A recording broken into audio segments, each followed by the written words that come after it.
You got the Mac and Mac guys, joined by Mike Gill from the Sports Pass, ESPN Radio 97.3 down the shore. I got to ask this question. Anyway, I promise we'll get into football and Eagle football in particular. Is it chilly down the shores too? This week has just killed me. I got to go out and take my dog out at 6 o'clock in the morning. I got to put on a coat. That's got to be friggin' late May now. We're days from Memorial Day weekend, and I still got to put a coat on to go out at 6 o'clock in the morning. Cold down the shore too, Gill? Little frost, little nippy down here. Yep. Yeah. Last week I was on the porch. I'm inside today. Yeah. What happened to global warming? I thought we were all going to be dead because the Earth was going. It's coming this afternoon. It's going to be in the 80s. Global warming in the winter when everybody says it's unseasonably warm in January and February. We didn't have any winter this year. No snow, baby. No snow. You're telling me there are no seasons anymore. It's all just one big happy year where the temperature changes is 20 degrees. By the way, I got my Vanderbilt today. I'm on my way. As soon as I get off this call, I'm on my way to Nashville for a couple days. Wow. Nice. Where you doing in Nashville? My girlfriend's son's team made the national championships for rowing. Nice. And it's about 2 hours outside of Nashville. So we're going to spend a couple days in Nashville, then make the drive to Oak Ridge, Tennessee. Nashville, very, very cool town. They did a great job with their schedule release. I don't know. I saw that. You saw it. They went on Broadway, got a bunch of fans who knew nothing about the NFL. They showed them the logos and said, "Who is this?" Tremendous. You should watch it. And you're supporting. Let's see, Tyler Steen went to Bandy before Jordan Matthews. Alabama. Jordan Matthews, yeah. That Bandy football program. That's tough in the SEC. I'll tie this into a little NFC East. The last time, and I have a Vanderbilt shirt because I buy a shirt in every campus I've ever visited. The last time I was at Vanderbilt in Nashville was the Music City Bowl in the year 2000. Eli Manning was the freshman quarterback for Ole Miss, and he was the backup. He came in relief. They were playing my West Virginia Mountaineers. We're up like 30-something. They put Manning in the fourth quarter, and he got near almost brought them back in the game. Yeah. I think it's very interesting that when Mike Gill represents these schools that he goes by T-shirts from, they're almost always really smart schools. Yeah. Yeah. Yale, Mandy, Vanderbilt. Yeah, he doesn't wear stuff from schools that aren't necessarily known for their academia like West Virginia. Oh, no, that's right. Yeah, you always do wear the West Virginia stuff. I'm in the Northeast. What do you want me to do? All right. Gil, let's talk some Eagles football, and it has to do with how the league is moving in certain directions and then what kind of an impact it has on the Eagles. John and I were debating, kicking it back and forth about how the new fair catch rule on kickoffs could actually be advantageous for the Eagles. And John said, well, Michael Clay's never going to admit to that. Nobody's ever going to. The special teams are important, so they're not going to admit. Between you and I, honestly, the roster that the Eagles have, the way they played last year, this is not a bad thing for the Eagles at all. If they have to cover less kickoffs, that's a good thing. They don't really have a great kickoff returner, so nobody's going to take it to the house anyway. So what the hell? If we're starting at the 25 because we're fair catching, so should everybody else in the league. In this 1 year look going forward to 2024, at least for now, this decision actually helps the Eagles, does it not? Yeah, what are they just waiting for the XFL to go out of business? Like, why not just follow what they're doing? Like, just do what they're doing. They're doing a good thing over there. But yeah, this helps the Eagles. What I think is more interesting in this whole situation is with this rule and the flex rule. All of a sudden, everybody changed their, not everybody, but like people just changed their mind from 1 week to the next. Like this got tabled. Who's the muscle that decided, like, you're putting this through whether you like it or not? Because flex scheduling was on the table. This was another rule that the teams were not on board with, and then they decided, hey, you know what? We actually like this rule. Yeah, it's going to help a team like the Eagles, but they're going to certainly push the safety aspect of it. But you have multiple other leagues doing better things than you. You're supposed to be the standard in this league, yet you're too big to say we're going to do what somebody else is doing because they're doing it better than we are, it makes you look like a schmuck. So you're putting a fair catch in on the kickoff to try to just say we're doing something different as opposed to doing something better. So, yeah, it helps the Eagles, but this is more of a stain on the NFL not being able to adapt and having too much. This is another indication when we talk about they think we're stupid. You guys were talking about this. They have too much pride to say another league came up with something better than we do. Yeah, I don't know. I agree to an extent when it comes to that, Mike. But to me, this one is completely about pending litigation. So, if they just copy the XFL, which you're right, they wouldn't, because they don't want to say we're copying a lesser league. But if they just copy the XFL, that doesn't help them in legal cases down the road. Now they can say, hey, we're doing this to make it safer. Isn't the XFL rule and the AFL rule, the AAF or whoever that was, and the USFL, isn't that kickoff designed so that there's less collisions? Yes, but again, like the NFL came out with this hokey study, 7% less kickoffs, 14% less concussions. As I told with Jody, all right, where's your work? Show me. They just say this shit. Basically, same thing, though, with the XFL. Yeah, it's safer. Why? Because they said it's safer. Is it? I don't know. I don't think anybody knows. But from that standpoint, I don't think it helps the NFL in those pending litigation cases. And nobody's looking to sue the XFL and the USFL because they don't have any money. So it's kind of baked in that they don't have to worry about it. The NFL does have to worry about it because they got a bunch of billionaires trying to protect their you know what. My only point with that is, yeah, but everything else you do is obviously against safety. So I don't know how much it helps you. That's kind of my point. Yeah, and look, I think they said, what's this, a 1-year trial thing? And I don't know. I mean, they did the 1-year trial on the offensive or the pass interferences, and then that got pushed out. I can't imagine, though, that teams are going to be like, oh, this is so horrible, let's get rid of it. Maybe this is just the first course to them redefining what we know as a kickoff. Yeah, ban it.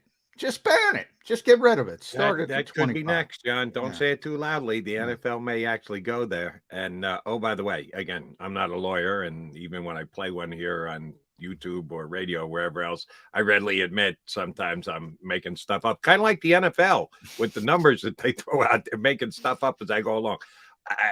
Legally, can Rock hide behind a rock and pretend that he hasn't made millions of dollars doing everything he's done up until becoming the head honcho of the XFL? I was going to say, they try and get some of that SummerSlam or WrestleMania money that Rock made over all those years. Yeah, they actually have someone that has money. The league might not have money, but he does. Yeah, I'm going after the Rock. I get a concussion returning kickoffs in the XFL. Let me get my hands on some of that Rock money. Where's my attorney? Well, that's easy. That's why you have an LLC and you say you can't go after individuals. That's why you incorporate things. So, I think Rock is smart enough, or people that work for Rock is smart enough. I get myself a good legal. He'll find a way around that. I get my hands on some of that Rock money. Did you guys get a lot of recourse on the flex scheduling at all? Yeah, I'll tell you why it died off again, and it all comes down to whose ox is being gored. Do you think there's any chance an Eagle game's going to get flexed?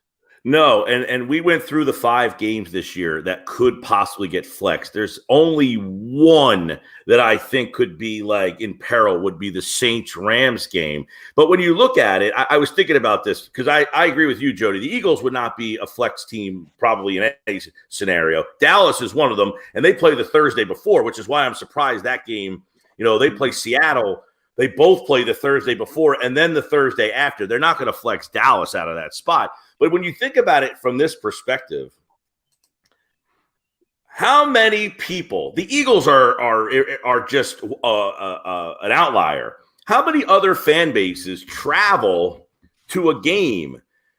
you're only and I say only, this doesn't mean they're not being inconvenienced, but you're only inconveniencing about 5,000 people the NFL sees. Yeah. Meanwhile, they are catering to their television audience, which is about 99% of who's watching that game. So in the grand scheme of things, like, John, you were probably at the game. When the Eagles went to L.A. and played the Chargers that game, when it was like half Eagles, how many actual Eagle fans were there? 10,000, 12, 20,000? Yeah, it's very small. And they mentioned that. And they mentioned that. And, that's another number, 7%, they say, of their fan base. That's what made me think of it, because you guys were talking about 7%. Yeah. And then in the grand scheme of things, they're saying, look, there might be 5,000 people who have to rearrange their travel, because most of the people at home are going to the game anyway. They're not inconvenienced. Yeah. Here's what I would do if I were the NFL. I'm spitballing here. Those 5,000 people that Mike Gill just made up a number for, and you might be right, or in the neighborhood. Yeah, the NFL is going to use that number because you said it, Mike. Yes. Feel free to open up a toll-free line where if you have proof of hotels and flights and whatever else, the NFL will be picking up your tab. We'll reimburse you for the inconvenience that you had because, oh, by the way, Jeff Bezos has given us billions of dollars. So can we afford to give you your $250 inconvenience fee? No. You have to move your flight? Yes. No. It's a buck. It's John. It's 5,000 folks. What they could try to do is have someone try to strike a deal with a chain of hotels and say, if you book at one of those hotels and you book for a game and we flex it, you can get if you have proof, they'll work with you. Same with an airline. This is the official. This is a way to make some money off it. This is the official airline of the NFL. If you book on that airline, they will work with you if we flex a game. And you know who can do all the paperwork? The commissioner of the NFL, because there's going to be new jobs in the NFL. They're going to have a CEO who's going to be in charge of the business of the NFL, and he'll be the number one on the top of the depth chart. And the commissioner now is just going to be in charge of that somewhat unimportant football aspect. And by the way, it's going to be me because it was my idea. Yeah. To split the job into business and commissioner, or the reimbursement of those that got screwed. Yeah, I'm going to set up the deal. I'm going to set up the deal between the NFL, the official hotel partner, and the official airline. If you book on that airline, now I see where you guys have gone wrong. Your assumption that the NFL cares at all, which they do not. Wishful thinking, I know, but what can I tell you, John? I'm a good guy. Well, that's I'm thinking of the people, man. I'm thinking of the people. You and I both, Gill. We'll work on this together. I'm trying to tell the people the truth. They don't care, and they're not doing anything. And if that happens to you, you're going to get screwed. They don't care. They just do not care. A lot of fans care about, and they're going off in the comment section already. What are these two knuckleheads? Don't see. We're back to Jonathan Gannon. They keep pulling me back in, Mike Gill. This time it's Mike Florio. I'm sure you saw Howie Roseman getting cross-examined. My question to you, and I asked it to Jody, what these conspiracy theorists, and I like that Howie called them that. I think he should have pinned him down a little bit more. What is your end game? What do you think happened? What is it? Just that he was so distracted? That's why the Eagles lost the Super Bowl? Yeah. Hey, how about it? Scapegoat him. Is that what is the end game? I have no idea how people think, how they could think in this matter. Look, I don't know what everybody perceives, but this is what I see. The coaching staff as a whole, defensive coordinator, offensive coordinator, special teams, head coach, and all the position coaches, they game plan together, and they all get together in a specified time. We are going to work on this game. The outside times, I can't imagine everybody is walking their dog with their playbook with them, thinking about. You got to. It's the Super Bowl, Mike. You can't walk the dog. Right. Well, it's like, did Nick Sirianni summons Shane Steichen and Michael Clay to the boardroom and say, John Gannon, if you can't make it, don't worry about it. We'll go on without you. You got other things to do. go tend to that. Of course not. They all have, like John Gannon has to oversee his position coaches, and they're all going over things. They're not there for 24 hours a day, but there might be a 10-hour window that they're doing that. And if you're there for 10 hours a day and you're not prepared, my God, we're complaining about that. Like, for God's sakes, the guy took a phone call or did whatever, had lunch. You're allowed to go to the bathroom, You're allowed to have lunch. You're allowed to have dinner. That is allowed to happen outside of the window that you're supposed to prepare for the Super Bowl. I know we all think if you were doing that job, that you would be preparing for 24 straight hours for 14 days to get ready for that game. But I'm here to tell you that that's not how it goes down. Did I just break news? That's not how it happens. To some people, you did. Yeah, you might have disappointed some people. 24 hours in a day. All right. I do want to ask you a couple of rankings question, Mike. PFF came out with their quarterback rankings heading into the 2024 season. And Jalen Hurts did not break the top 6. He is 7th in the National Football League going into the season. And what PFF is looking at is what they've done over their career, projecting to this season. He had his breakout year, but only 1 year. And the likes of Lamar Jackson, who got hurt at the end of last year, are still ahead of him because he's had an MVP season. Jalen Hurts is not. I would love to come up with some angle for the Eagle fans to be able to go, oh, what a chip on his shoulder Jalen Hurts is going to have. He's number 7. He was just in the Super Bowl. He had an unbelievable Super Bowl. And you're disrespecting him, Johnny's favorite word, by putting him 7th? Come on, Jalen, let's go.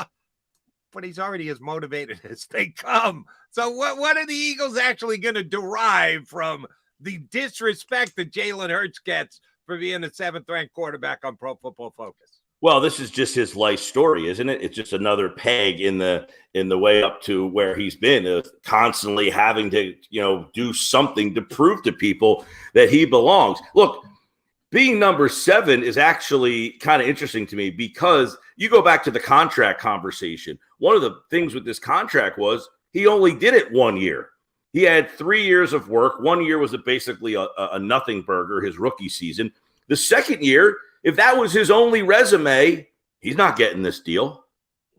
He got the deal based on the 3rd year. That's it, period, point blank. So if this ranking is based on your body of work, his body of work has been 50-50. One very, very, very good, and the other one pretty average. The fact that the other one was so good and the other one was so average pulls him from the bottom half of the league to the top 10. So he should actually be encouraged by the fact that his one season of body of work was so good that it made him in the conversation for top 10 at his position, where if it was the one season before, we'd be talking about him in the bottom 10, would we not? Not right bad. Well, after a second season, I had him middle of the road. Okay, maybe he's in the bottom half. Yeah, but for sure, yeah, closer to the bottom 10 than the top 10. I'm going to start calling this disrespect season because people get so upset with these lists. I mean, if you don't like a list, go to the next list. Who cares? I mean, and I get why people do it. In this case, that's Sam Munson from Pro Football Focus. It's not even Pro Football Focus. It's Sam Munson from Football Focus. It's one guy. It might be Chris Sims, might be Pete Prisco and CBS. It might be Mike Florio from Pro Football Talk. We were talking about. Might be Mike Gill from 97.3 ESPN in South Jersey. Just go to the next guy. I don't have the patience to sit down and then break hairs of deciding who's 17 versus 18. Like once you get to that spot, I don't give a shit anymore. Like you're just mad to me. So whether you're 17, 20, 25, you're essentially the same guy. You know, there's a handful of guys. You got to ask the question last year about Mahomes or Burrow. Who would I start my franchise with? And my answer was surprising to some that I said Burrow. And people are like, he's not the better quarterback. I said, he may not be better. I don't know that. But I know this. Joe Burrow took a shitbag organization and made them a Super Bowl team. Patrick Mahomes had a team that was pretty darn good, and he stepped in and made them better. Could Patrick Mahomes take a team that was a complete nothing burger their whole lives and make them a Super Bowl team in 2 years? I don't know. I know Joe Burrow could. Yeah, but if you said that you had this conversation before last year, when Mahomes gets his second pelt on the wall and Burrow's still looking for his first, that kind of moves. Right, but there's a lot of pressure, and it's a different thing when you come in as the number one pick and you're taking the worst team in the league, and he made them, and they're not just the worst team in the league. They're one of the worst franchises, poorly run, poorly thought of, cheap, and he made them a Super Bowl team. He made them a Super Bowl team. I know Mahomes, I said, is the better player, and I probably would say if you ask me what quarterback I want on my team, I'll take him. But to start the franchise, I know that guy can make a lousy franchise great. I'm not sure that Mahomes can make a lousy franchise great. Yeah, you bring up a good point, Mike, because everybody – look, here's the hardest thing when you rate players, rate teams, rate everything. Everybody's in a different situation. Might be coaching staff, might be organization, might be – and that's what makes it difficult. We talk about the Eagles and the Bengals. I always laugh, if you put the Eagles personnel department next to the Bengals personnel department, it's like 25-5. And I'm ahead of the curve when it comes to Howie Roseman. I used to get a lot of hate. Mike knows a lot of hate for saying, you know what? Howie's one of the best GMs in football. A lot of hate. Now I've kind of turned. People want to give him credit for everything. Like Jody, I mentioned yesterday when you said they signed all their picks. Who gives a shit? Everybody signs their picks. I'm not giving credit for that. You look at somebody like Duke Tobin. Nobody says Duke Tobin's better than Howie. He might be. He might be for what he's working with, for what he's done with that team and building that roster with 3 scouts. He might be. That's that sliding scale. Here's where I'll say no, because I got to agree with Gill, even though I take Mahomes over Burrow. Burrow fell into his lap. They finished with the worst record in football, so they had the number 1 pick. And they didn't have to do a lot of film study and get in a room and debate and scratch and claws. I agree with that. Hey, let me call out Joe Burrow's name. Watch the team go from here to here. No, by the way, I take to be fair, they had started to build some foundational pieces so that when Burrow stepped in, he had a T. Higgins. They ended up getting Jamar. Yeah, they have more than Joe Burrow. He's done a good job with that roster as a whole. I'm not even saying he's better. I'm saying you can make an argument because of what he has to work with. It's certainly more difficult for him to build the roster that he's built, and it's a pretty good roster beside Joe Burrow. Now, part of it, you're right. If you're bad for that long, you start getting the Jamar Chases of the world because you're drafting so high. And part of that is just the Lions are in that situation too. They were so bad for so long. You wake up one day and you say, oh, they got some good players. So it is very difficult. And, Patrick Mahomes with Andy Reid, how much credit do you give to that? I always go back to 99. I say it all the time. I've said it on the show 100 times, Mike. What if Tim Couch ended up in Philadelphia, or Achilles Smith, or even Dante Culpepper was a good quarterback before the injuries took over? What if they ended up with Andy Reid and Donovan McNabb had to go to one of these shitty places? What happens then? Right. Tim Couch is in the Hall of Fame, probably. Possibly. We'll never know. Or not sacked 473,000 times. Yeah. That's probably pretty true. You wonder that a lot about these guys. Like Tim Couch could have been great. He just ended up in an expansion team and never got the opportunity. Yeah. David Carr, not Derek. David Carr. David, he got sacked so much he was destroyed. So you never know. Situation matters. And every once in a while, when I see David Carr on the NFL Network, he says something that I don't understand. I go, oh, it's all those sacks. It's just coming back up to bite him. He's pretty good for the most part, but every once in a while he comes in with something from out of left field. I'm going, oh, how many times was he sacked again? Oh, that explains it. One more question for you, Gill, about the quarterback rankings. Kyler Murray wasn't listed. They put out the list of 32, the starting quarterback of each team, and they chose not to rank Kyler Murray because they believe he's not going to be ready for the season. You, me, and everybody else believes that as well. They did rank Brock Purdy. And if your quarterback isn't going to be your starter week number 1, as seen by the fact that Colt McCoy was number 30 or 31 out of 32 as the Cardinals starting quarterback, Brock Purdy listed as the San Francisco starting quarterback. Now, I think you talk about disrespect, number 23 for the undefeated Brock Purdy before he got to the Philadelphia Eagles. It's pretty disrespectful if you ask me. They're talking about Purdy being ready for the beginning of the season. Yep. Some people, I don't know, like John McMullen maybe, thought that he wasn't going to be ready till November. He's going to be there week 1 for the 49ers. Should the Eagles have the fear of Purdy in their heart? Where was he on the list, by the way? 23. 23. Just 23. He's going to start throwing next week. I mean, Bryce Harper set the standard. If you're not back in this injury within 6 months, you're a nothing burger. Exactly. And yesterday, I guess it was yesterday, Shanahan said, he's like, we have 2 guys that happen to be top 5 picks in this draft, and we have another guy who played like one. That's what he said, right? So it sounds to me he's going to start a throwing program next week, and you would imagine right now he might be the favorite to win that job.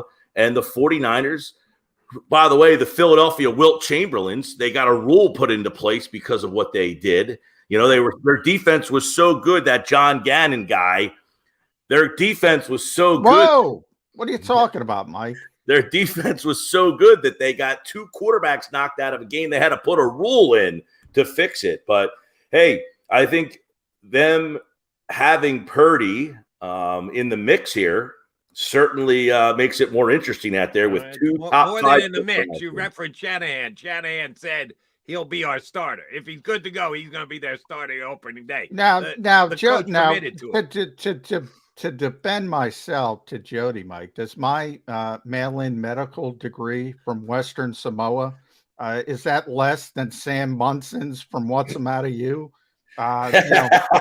Don't believe medical rehab timetables from me or Sam. Right. I just know you, and you're a baseball guy, Mike. You're a baseball guy, Jody. You know what UCL means to pitchers. And it's not good. It's not good from a perspective that he got hurt late January, or was it early February by that point? And he got to play in September. I don't know. Bryce Harper's back, but he doesn't throw the ball. He's got to throw the ball. Yeah, if Bryce Harper was a pitcher, he would not be back right now. No, exactly. So that's kind of my point. I'll believe it when I see it, is my point. Keep this in mind, too. Andrew Painter, who is a pitcher, he has a sprain. It's not a tear like Purdy's, but he's been out April, May. He's going to start doing like 120 feet next week in June. So you're talking about 3 months for a guy who didn't even tear his UCL. So we'll see when he's ready to go back. But yeah, I mean, it seems like an escalated timeline. It was probably the last week of January, the first week of February. So you're talking about February, March, April, May, June, July, August, September would be 8 months for him to get back. And if he started a throwing program next week, I would imagine that he would be ready to go by September. Yeah, I don't think he'll be ripping it next week. I think it'll be 120 feet. And throwing program is, it's probably throwing it to your dog in the backyard. Don't think he's going to be doing it with Hassan Reddick breathing down his neck. But if he is ready for opening day, we can credit a little advancement in modern medicine as well. All right, so you're off to Nashville. Which you're the world travel, both you guys. Which Tennessee town is cooler, Nashville or Memphis? I've only been to Memphis. I've never been to Nashville. Nashville by 1,000 miles. Yeah, I haven't been to Memphis. I've been to Nashville. This will be my second time, but it was 20 years ago. The hockey team had just gotten there, so the town was not what it is now. So this will be, I got to call my buddy Teron Davenport down there and get a tour. Yeah, exactly. Teron's been on the show. Yeah, that's one of the coolest cities in America. I would go to say Nashville. So I hear. I don't I couldn't remember one thing about. I remember the stadium is like on the other side of the river. It kind of sits there. They're trying to get a new stadium. They're getting a new stadium. They're locked in. They already locked in. They're gonna ultimately get a Super Bowl. They've already locked in WrestleMania for I don't know. You'll like it. Maybe I'll go catch a Nashville Sounds game. They're at home tonight. There we go. Are they really? They've already locked in WrestleMania. I thought Philadelphia next year was as far as they've gone. They're like the Super Bowl now. WWE. They're doing it 3 years in advance. They announced it. The mayor of Nashville announced it. They haven't announced it, but really, all right. I'll believe you. As I said, I've never been to Nashville or into Memphis. Give you both a guess here. Why would Jody Mack go to Memphis? One reason and one reason only. Baseball winter meetings? Were they in Memphis? Good guess. Incorrect. Gill, you want to take a guess? Jerry the King Lawler. Incorrect. Both of you, but nice guesses on both. Mike Tyson against Lennox Lewis. Oh, nice. Yes. Nice. That's why I was down there. They sent it there. They'll even better pay for the radio show to go down if you hike the fight for a couple of days. So we got a free trip to Memphis out of the gig and watched Mike Tyson and Lennox Lewis. And we got to hang out in Memphis for 3 days. Beale Street versus Broadway. I'll take Broadway, but that's me. Debatable. All right, Gill, always a pleasure. Looking forward to what T-shirt, hype, swag you'll be wearing next week. I got plenty more in the arsenal, guys. I know people look forward to see which one I'm wearing each week. I'm not running out. I won't run out. Another university that Mike Gill did not attend. Find out next week who will be repping on his T-shirt. Thanks, Mike. We'll talk to you next week. Thanks, Mike. That is Mike Gill from 97.3 ESPN Radio down the show, the host of the Sports Bash that has John McMullen showing up almost every single day. And he'll probably suck him in for a spot later on this afternoon. Nah, we're taking a break until training camp at least. So I get to breathe a little bit. Probably before training camp. We'll see. We shall see. McDonald and McMullen, your Mac and Mac guys here on Birds 365. Coming up next hour, Mike Tanier, NFL contributor for the New York Times, going to jump in with us here on Birds 365.